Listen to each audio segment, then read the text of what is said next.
કેન્દ્ર સરકારના આવનારા સંસદીય બજેટ સત્રમાં વડાપ્રધાન નરેન્દ્ર મોદીના નેતૃત્વની એનડીએ સરકારના કેન્દ્રીય નાણામંત્રી નિર્મલા સીતારમણ દ્વારા કેન્દ્રીય બજેટ 2026-27 રજૂ થનાર છે, જે સંદર્ભે ગુજરાત પ્રદેશ ભાજપા દ્વારા પ્રદેશ અધ્યક્ષ જગદીશ વિશ્વકર્માની પ્રેરક ઉપસ્થિતિમાં પ્રી બજેટ વર્કશોપનું આયોજન પ્રદેશ કાર્યાલય કમલમ ખાતે કરવામાં આવ્યું હતું અને આ વર્કશોપમાં સીએ ઇન્સ્ટિટ્યૂટ ઓફ ઇન્ડિયાના પૂર્વ અધ્યક્ષ અનિકેત તલાટી અને જાણીતા આર્થિક વિશેષજ્ઞ બિરેન વકીલ દ્વારા પીપીટી પ્રેઝન્ટેશન થકી વિશેષ માહિતી માર્ગદર્શન અપાયું હતું।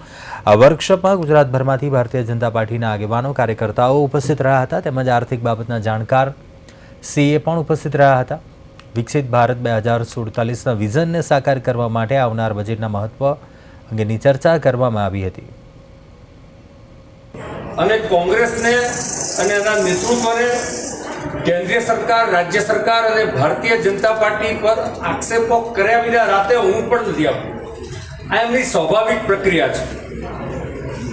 જે એસઆઈઆરની પ્રક્રિયા થઈ રહી છે ગુજરાતમાં અને દેશના અન્ય રાજ્યોમાં, એ સંવિધાનિક સંસ્થા ચૂંટણી પંચના માર્ગદર્શનમાં થઈ રહી છે।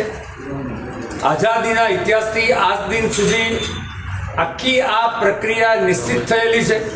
એના ચોક્કસ નીતિ નિયમો આઝાદીથી છે, એમાં આજ દિન સુધી કોઈ પણ ફેરફાર થયો નથી। ફોર્મ નંબર 6 કોણ ભરી શકે, ફોર્મ નંબર 7 કોણ ભરી શકે, ક્યારે ભરી શકે,